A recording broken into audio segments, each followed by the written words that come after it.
I'm Mary, 29, an accountant. I've always been the kind of person who thrives on order and predictability. But then, life threw me a curveball named Mike. We met at a mutual friend's birthday party.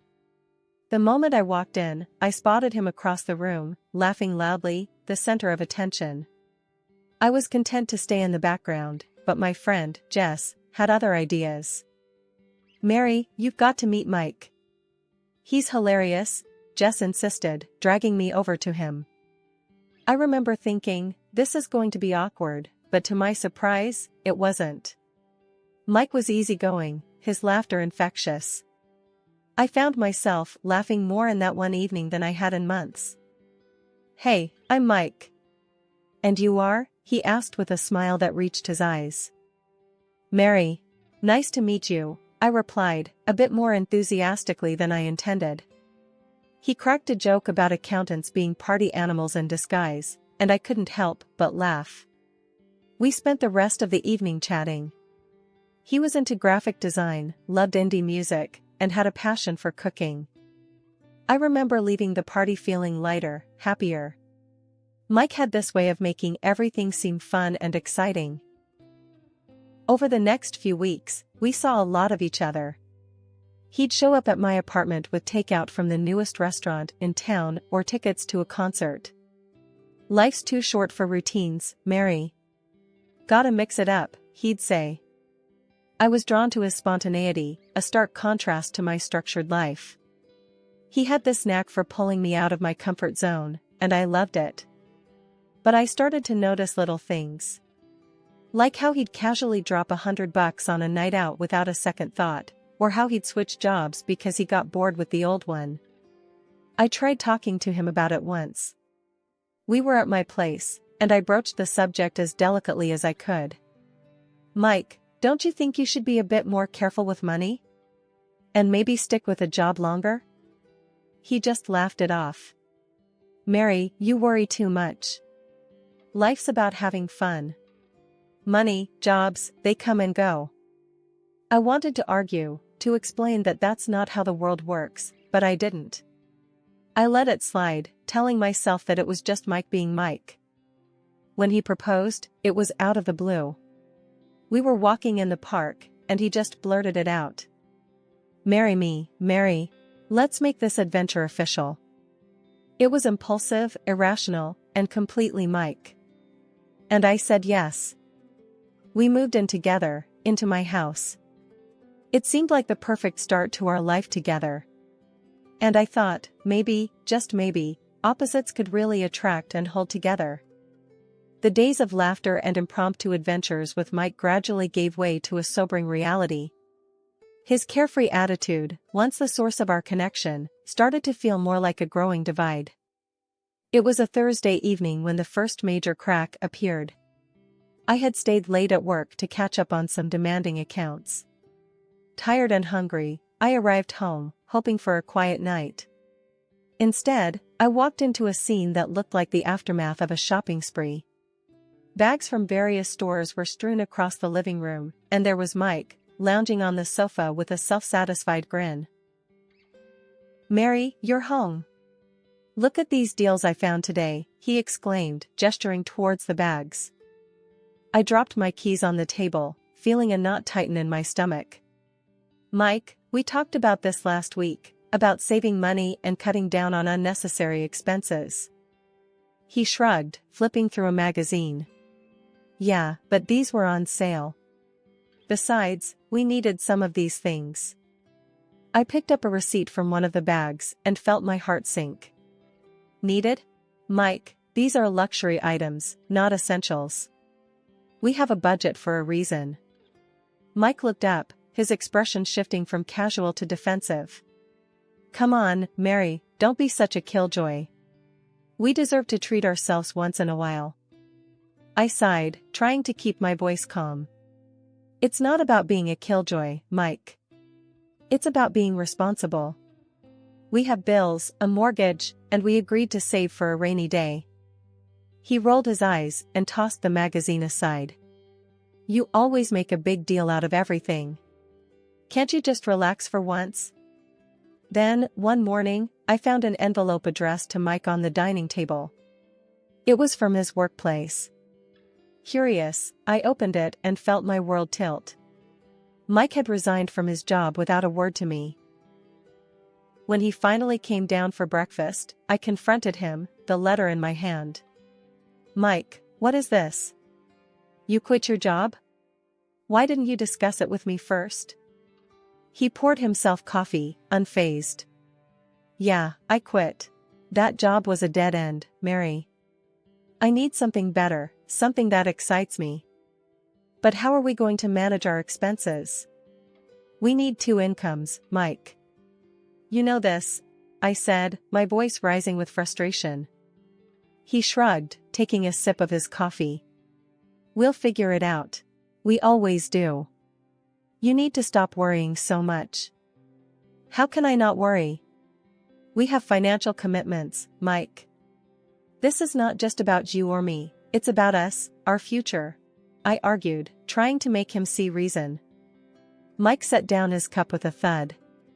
"I can't deal with this right now, Mary. You're suffocating me with all this talk about money and responsibility."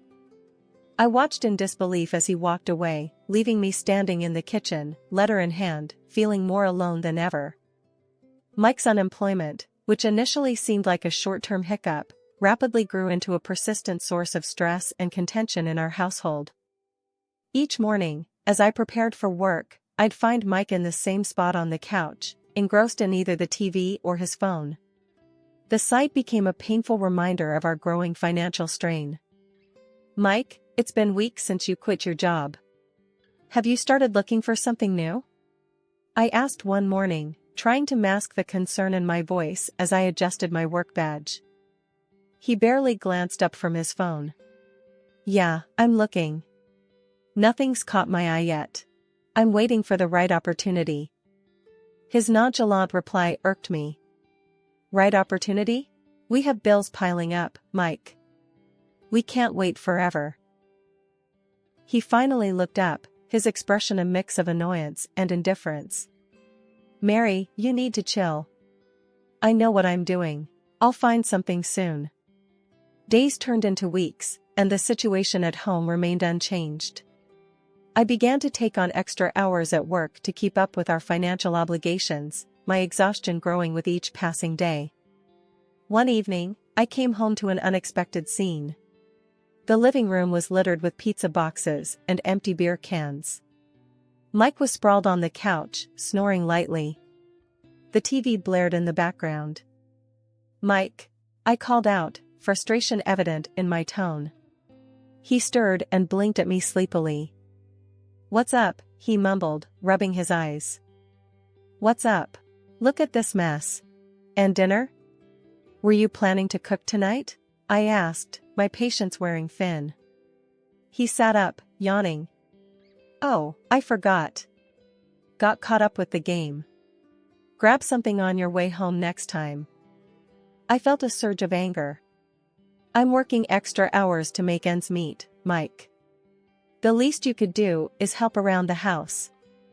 He stood up, stretching lazily. "I didn't ask you to work extra.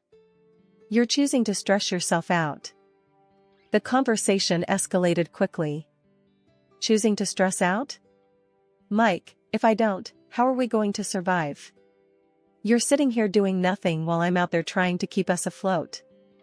Mike's expression hardened. "I'm not doing nothing. I'm trying to find a job. You think I like being stuck at home? Trying? By sitting on the couch all day? You're not even trying, Mike. This isn't what I signed up for when we got married," I shot back, my voice tinged with both anger and sadness. Mike scoffed. "Well, sorry for not living up to your perfect standards, Mary. I didn't realize I married a nag." I was taken aback by his harsh words. "A nag? Is it too much to ask for a partner who contributes?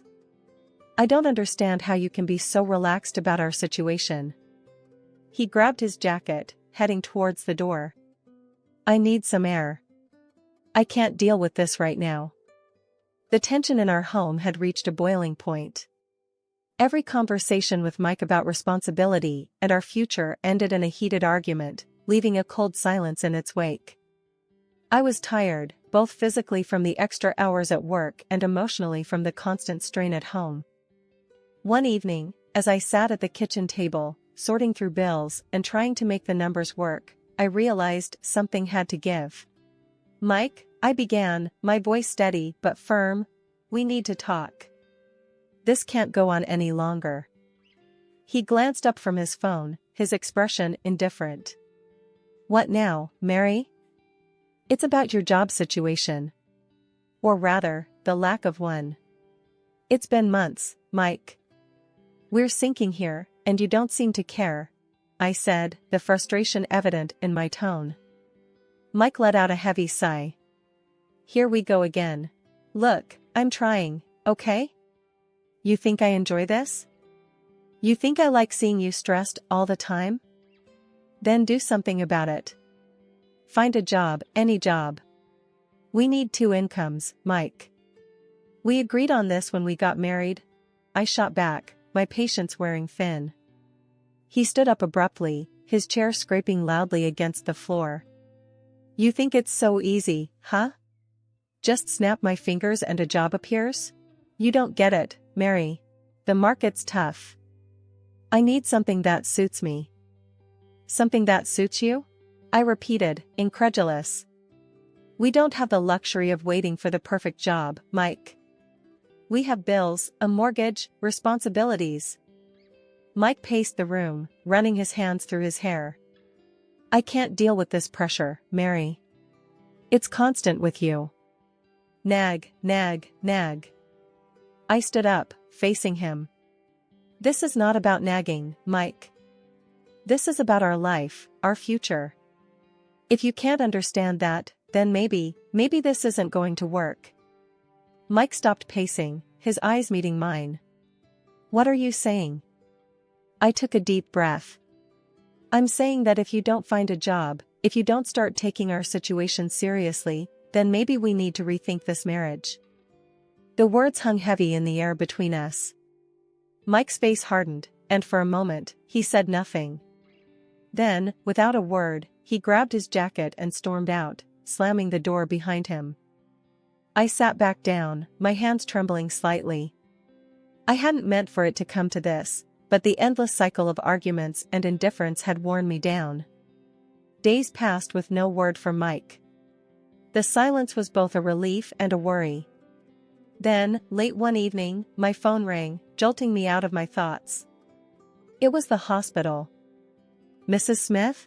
Your husband, Mike Smith, was brought in after an accident. He's stable, but he sustained some injuries." The news hit me like a punch to the stomach. I rushed to the hospital, my mind racing with worry and 1,000 unanswered questions. The sterile, impersonal atmosphere of the hospital was a sharp contrast to the emotional turmoil I was feeling.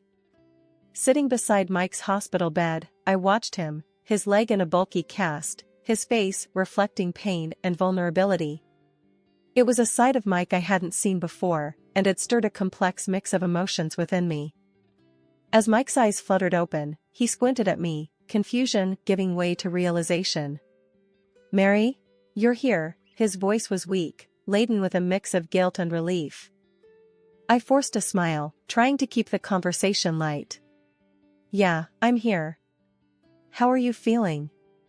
He winced as he tried to adjust his position. "Like I'd been run over." Which, I guess, isn't far from the truth. "What did the doctors say?" "They said you were lucky. The injury could have been worse. It's a severe fracture, and you'll need time to heal," I explained, watching his face for a reaction. Mike exhaled deeply, his eyes meeting mine. "Mary, I'm sorry. I've been such a fool, and now this," his voice trailed off. I sighed, feeling a wave of conflicting feelings. "Mike, we can sort through all that later. Right now, you need to focus on getting better." But he persisted, a hint of urgency in his tone. "No, I need to say this. I've been self-centered, and I've put you through so much. This accident, it's made me see things differently. I listened, unsure of how to respond. I appreciate you saying that, Mike. But it's going to take more than words to fix what's been broken. He nodded solemnly. I know, and I want to make it right. I'll find a job as soon as I'm able. I'll help out more around the house, whatever it takes. The conversation was briefly interrupted by the nurse who came in to check on Mike's vitals. After she left, we resumed our talk. Mike, it's not just about the job or the housework. It's about us, our relationship. We've been drifting apart, and it's going to take effort to bridge that gap, I said, my voice steady but filled with emotion. He reached out, taking my hand. I know I've messed up, Mary. But this accident, lying here, all I could think about was you. How much you mean to me, and how I've taken you for granted.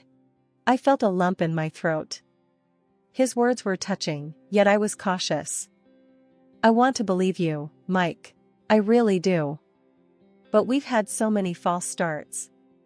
I need to see that you're serious about this change. The nurse returned, her cheerful demeanor a stark contrast to the heavy mood.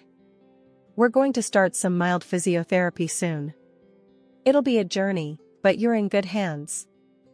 After she left, Mike looked at me, a newfound resolve in his eyes. I know it's going to be a long road, but I want you with me, Mary. If you're willing to give me that chance. Bringing Mike home from the hospital marked the beginning of a new, challenging chapter in our lives.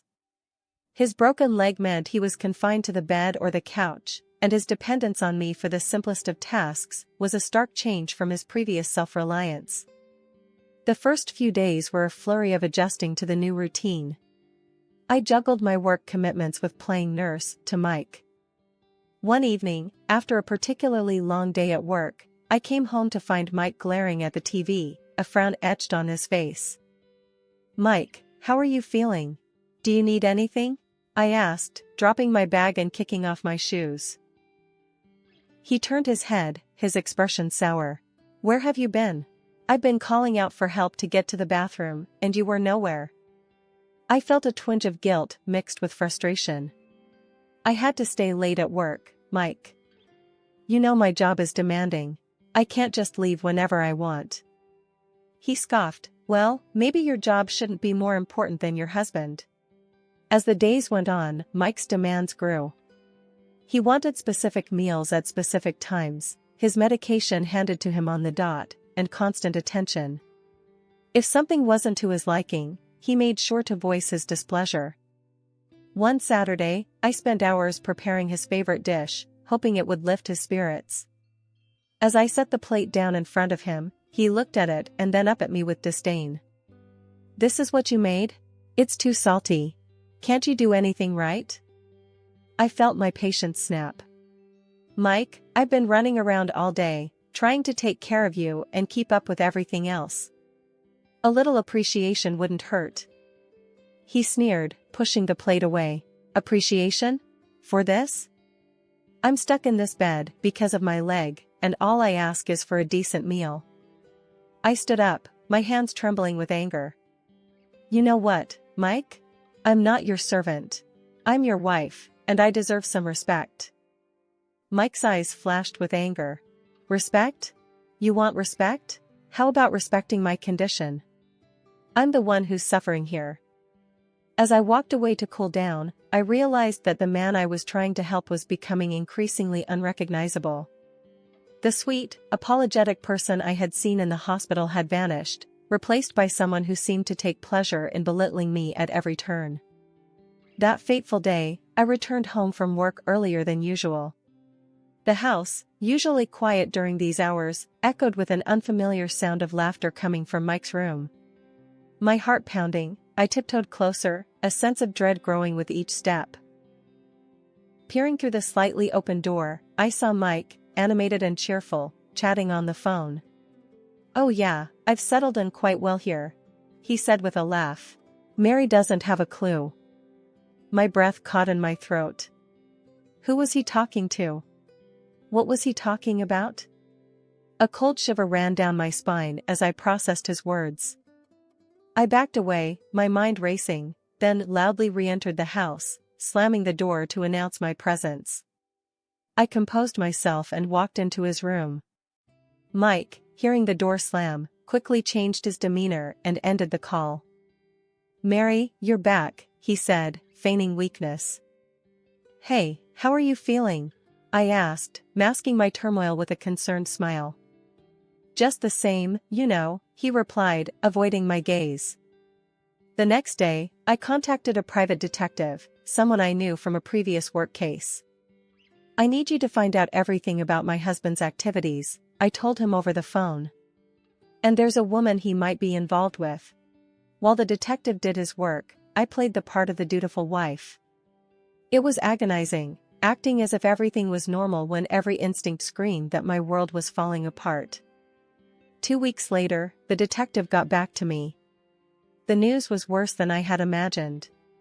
Mike had been in an accident with his mistress, who was listed in the police reports. The detective provided me with her name, and a quick search on social media revealed her profile, filled with pictures of her and Mike looking intimately close. But there was more. The detective had uncovered Mike's gambling debts, a staggering amount that threatened to drown us financially.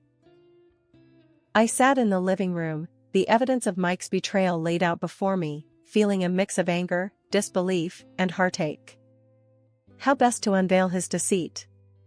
How to make him realize the gravity of his betrayal? For now, I kept these thoughts to myself, waiting for the right moment to turn the tables. The morning light filtered through the curtains as I steeled myself for the confrontation ahead. Entering Mike's room, where he lay with his broken leg, I braced myself for the performance of a lifetime. "Mike, I need to talk to you about something important," I said, my voice calm but firm. He looked up, irritation flashing across his face. "What now, Mary? Can't you see I'm in pain here?" I maintained my composure. "I've made a decision for your better care. You're being moved to a state medical facility tomorrow. They're equipped to handle your rehabilitation more effectively." Mike's expression turned from annoyance to panic. "What? No, you can't do that. I want to stay here, with you." "I'm sorry, Mike, but this is for the best." "I'll start packing your things," I said, turning towards the door. As I closed it behind me, I heard the frantic rustling of sheets and Mike's hurried voice calling someone on the phone. "She's sending me to some facility. You have to help me." About an hour later, a car pulled up outside. Mike's mistress barged into our house, her face a mask of determination and concern. She marched directly to Mike's room, with me trailing behind. "I'm here to take him with me. He's not going to any facility," she declared, her voice laced with a sense of ownership. I followed her into the room, my heart pounding but my face calm. "I'm glad you're here. This was all a setup to get you to show your hand." Mike and his mistress exchanged a look of confusion and fear. "What are you talking about, Mary?" Mike asked, his voice quivering.